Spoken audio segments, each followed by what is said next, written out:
and this is the morning update on the Israel-Gaza war. There's going to be intermittent aircraft flying overhead. They are, of course, Israeli jets. They've been flying overhead all night and all morning. Can you hear it? He's not moving very fast. He's probably 500-600 miles an hour. He's not breaking the sound barrier, which is 750.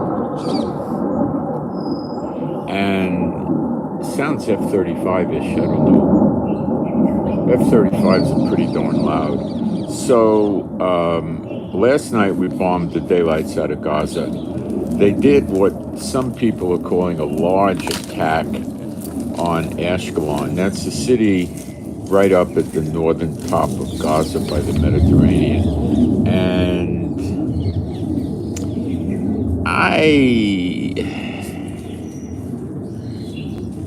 I wouldn't say that it was a large missile attack. The Iron Dome, maybe it was 10 or 12 or something. The Iron Dome knocked most of them down. There was some damage. I don't have a casualty report. There's still terrorists running around loose in Israel. Hamas armed terrorists. They keep getting picked up in different cities. And this can't last forever. I'm sure by now we stopped the leakage through the fence, and we've captured quite a few of them alive. And Israel is expert in wartime interrogations. We've had many years of practice. So what they're doing is they're rapidly bringing them into interrogation with Shin Bet or military intelligence or both. And we're really learning a lot of things about what they're doing and how to set up and all of that. They recently captured a command level guy. You know, the big reason they're doing this and getting away with it pretty much is because Israel's Netanyahu, that bum, has pushed severe gun control on Israel. If this was America and everybody had assault weapons in their house, they'd organize neighborhood watch and go to the corners of the street in groups of 3 or 4, and these idiots would never get in the neighborhoods. This is on Netanyahu's head. He's a real demonic piece of garbage. Okay, so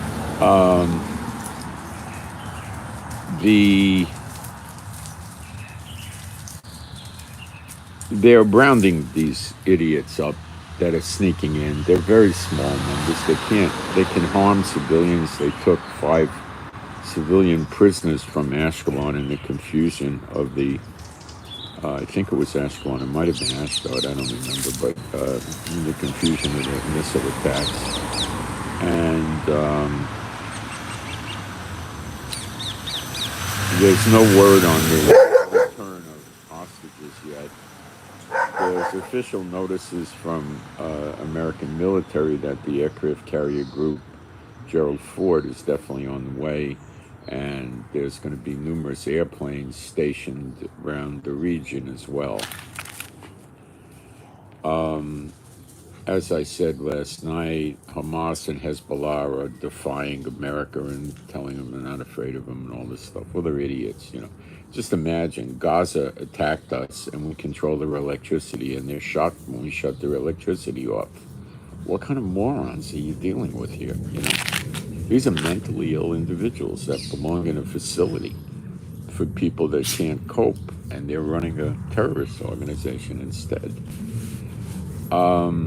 Turkey told America to stay away and not interfere with the Israel-Gaza situation, and said he's not afraid of them, and at any price we're going to help Palestine. So Turkey, which is part of Greater Israel, from the Euphrates River, that portion of Turkey where the Euphrates is to the west is Greater Israel, and he knows it. And he's threatened to raise a 5 million man army and annihilate Israel many times in the past. So now he's turning against America on this.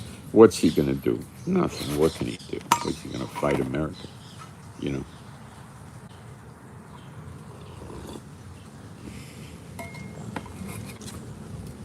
This is the setup for Jeremiah 50:51 for America. That's what you're seeing here with the DOB. Comes another jet. See, we have nonstop jets in the air.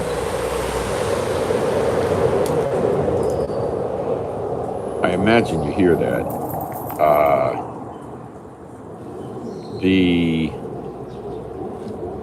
When you hear them really hauling and they go low, when they're really hauling and going low, that they're in a hurry to get to Syria or Lebanon, or in earlier days Jordan, which is all up near where I live. They fly low to stay away from the radar, and they go very fast and they scream through the air. This is patrolling. They're waiting. If something flares up in Lebanon, they'll turn around and put their foot on the gas, and they'll be in the Lebanon border in under a minute, probably 30, 40 seconds or something like that. Be very quick, maybe less. If they put the afterburners on, they could be up there in a few seconds, 20 seconds, 15, 20, So Israelis take, they like hearing the jets in the air like that, If they were enemy jets, it wouldn't be sounding like that. It would sound something like with a lot of smoke. So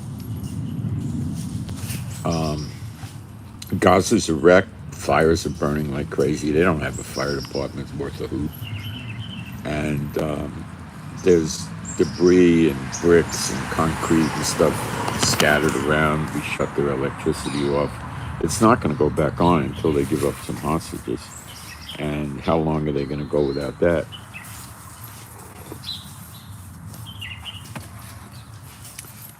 And our ambassador to the United Nations told the United Nations Security Council that they have no interest in making peace with Hamas at this point, nor Palestinian Islamic Jihad or the other lunatics. They're just going to dismantle them.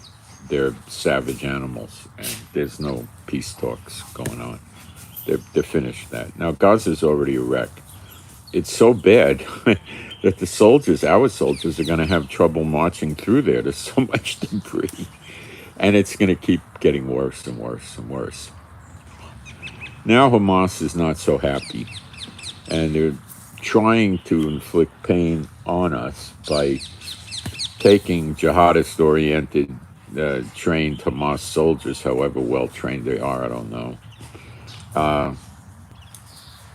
and getting them through the fence into Israel to try to cause terrorism and bring captives back. But we're patrolling the Gaza fence heavily by air, by drone, by foot, by vehicle. They're not getting back. They're not going to really get these hostages back very easily anymore. And they seem to be surrendering, the Hamas people, because they were probably told that they'll be traded back in a prisoner swap.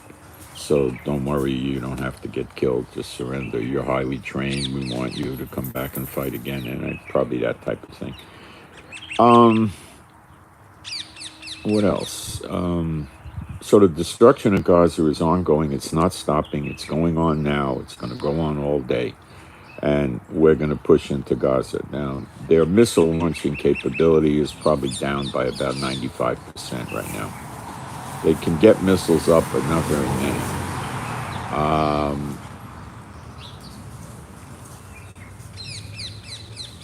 They're continuing to have firefights inside Israel.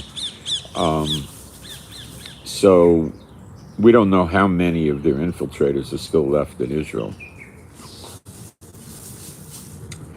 But they're getting round up. People are told to, not go out unless you have to. Stay home, keep, in your house, the doors locked and stuff like that. In certain areas where they're expected, where they know there's terrorists around there. So I don't know how much longer these terrorists can run around in Israel.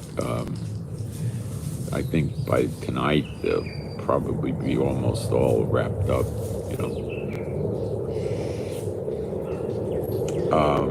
The response of Arabs living in the West Bank and Israel rising up against Israel in conjunction with Hamas been dismal from their point of view. Very few. I mean, two kids dressed up wearing kippers and went towards the synagogue to stab Jews with knives, and they got interrupted. They got stopped and apprehended before they did anything. So it's now that we have prisoners from Hamas that are going through interrogation. They've already completed interrogation on some. We got a much better picture of what's happening and why it happened. And as they send more terrorists into Israel, if they're still doing it and they're able to get in and we catch them, we'll learn even more. It's quite obvious and clear beyond a shadow of a doubt that Iran was the cause of this and behind this. So the U.S. aircraft carrier is en route with its 6 escort boats, and I'm sure there's some submarines with it. They're not going to risk a flotilla like that without at least 2 or 3 submarines floating around under the water protecting it. I'm very certain they wouldn't send 1 submarine with a flotilla this important. It would be probably 3, at least 2. American submarines are quite deadly. So we'll see what happens. So far, there's been no fighting with Hezbollah. We may do a preemptive attack on Hezbollah because, let's say, we conquer Hamas, we dismantle them, and we occupy Gaza, which is our intent, although I think the Americans are going to try to stop us, but they may not. And we are not threatened by them, then Iran will try to ignite Hezbollah against us to keep us under the gun. And we know that. And the threat will always be there. So Israel might be sitting there saying, well, as long as, you see, the Arab states don't want us to live without these threats looming over our heads. So if we attack preemptively Hezbollah while the American fleet and aircraft are around, no other nations are going to join in. Now, we're not going to make it look like we just walked in and kicked the door in and attacked. They'd keep shooting mortars, missiles, and rockets at us and artillery to, irritate us every day. Just take a provocation like that and invade. That's all. Or return the fire and then, they shoot 3 or 4 artillery shells, give them 80 or 90 back, kill 50 or 60 of their guys, blow up their artillery bases. And, they'll react and counterattack, and there you go. It's on. That's how it could go down. Then we just get rid of the problem. Okay? Then what we have to watch is if that happens that way, and there's scriptures, Lebanon, open your doors, let the cedars of Lebanon burn. And then we have, they shall swoop down on the shoulders of the Philistines on the west, which is Gaza. So those two could be in play. And those 2 scriptures are in different books, and each of them in the same verses talks about Ammon, Edom, and Moab, which is Jordan. So I'm watching Jordan. The world's not, but I am. And the West Bank, which Jordan has complete access to. They border the West Bank, so they can move all kinds of soldiers, weapons, and everything into the West Bank. And the West Bank is probably going to blow up because we see in Zechariah 12, which is the next war, not Gog and Magog, we're not living in peace and safety without bars and walls, with gold and cattle. That's what it says in Ezekiel 38. You think we're living in peace and safety? I'm sitting here telling you, you hear the planes flying over our heads so they could zip right into Lebanon if the fight starts? Come on. Don't listen to these false teachers and false pastors. Best case, they're ignorant. You shouldn't follow them anyway. Zechariah 12 is the next battle. That's Jacob's trouble. Great is Jacob's trouble, but he shall be saved out of it. Jeremiah 30. And while you're in Jeremiah 30, read about the birth pangs, read about the travail, which is the birth of a nation in a day, which has definitely not happened.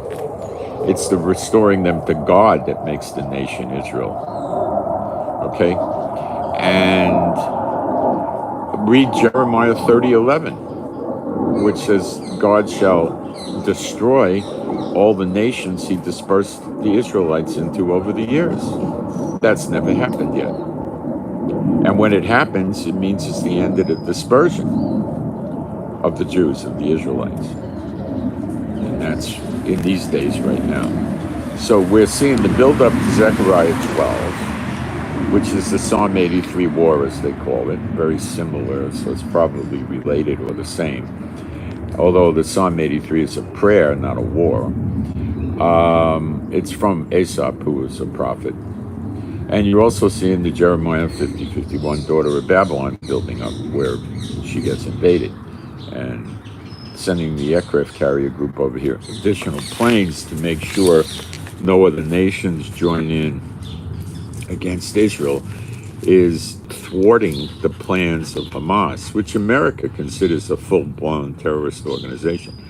It's thwarting their plans because their plan was to start this, have Israel invade, and then other nations would kick into gear and help them. But it doesn't look like they're getting any help to me. I mean, you know, it's one thing for Hezbollah to talk tough, and we're not afraid of America and stuff like that.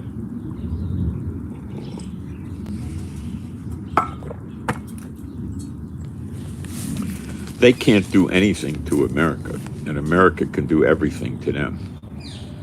And they had the Iraqi militias threaten to attack viciously every American base in the Middle East that they could access, which is basically Iraq and Syria.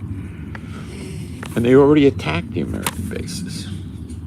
And if they attack American bases in the aircraft carrier groups in the Mediterranean, they're going to launch planes. Israel's going to be very happy to open up their airspace. Syria's got nothing to shoot American planes down with that's going to work, nor does Iraq. And they'll just go in there and knock out whatever they could find left of the terrorists, you know. The A-10 planes are very interesting planes, and they're moving those into the Middle East. They don't go supersonic. They don't go that fast. They go maybe, I don't know, 400 or 500 miles an hour, maybe not even. And they're reminiscent of these planes they used in Vietnam called Puff the Magic Dragon, that had these fantastic cannons that would lay a bullet in every square meter in huge areas just in a few seconds. So these things are shooting 20 millimeter guns, which is a 1 pound projectile. 20 millimeter gun dwarfs a 50 caliber, which dwarfs a 30-06 deer rifle, which dwarfs a 9 millimeter. So, and then to continue with it, the 9 millimeter dwarfs the 22 long rifle. Ha ha ha. Okay, so these things are potent, and they come in armor piercing and incendiary. So when they go by, these guns have about 6 barrels, and they spin very fast. They could shoot about 3,000 rounds a minute. So they go by and they put a burst of a second on a tank, and it's multiple warheads, multiple shells hitting the tank at high speed. The range of these bullets is about 5 miles, but they don't usually work that far out. And it's going to just rip the tank up. If it's got reactive body armor or armor, it's going to get through. So it can kill tanks and armored personnel carriers. It can drop buildings. It can't do much with tunnels or big bunkers, where the concrete's 6 or 8 feet thick. It's not going to do much. But how many of those are there, So they're bringing those, and those are basically tank and armored personnel carrier killers. That's what those things are. And then they're bringing fighter jets, F-15s, F-16s, and F-35s. So it's going to be pretty hairy. Okay, that's my update for today. Make sure you're subscribed, and you click the notification bell, because I'm not going to be doing any long morning broadcasts. I'm going to be doing a lot of frequent updates during the day and a lot of Telegram posting. So make sure you subscribe with the notification bell if you're interested. And if you want to get on my Telegram, where I'm updating probably 30 times a day, you can download the app, which is Telegram Messenger. It's free. Everything is free with Telegram. There's not. It's all free, free, free. And then send me an email at my email address, which is in the lowest line of the description box. And it's Israel Giving with the number 7 at gmail.com. Israel Giving, one word. It's AEL, Israel, not EAAE. Israel Giving, one word, with the digit 7 at gmail.com, and I'll send you the link to get into the group. But generally you need the app. I don't know, maybe you could access Telegram without an app now, I don't know. Okay, anything I missed? No, I'll keep you updated. Today we may invade Gaza and get in, I don't know. We'll keep updating during the day. Okay, that's it. I send my shalom to all those who love Yeshua HaMashiach. I'm Moshe. My wife's Rivka. Please pray for us and pray for our animals and pets. And thank you all for the offerings. Much appreciated. And I send my shalom to all those who love Yeshua HaMashiach. I'm out.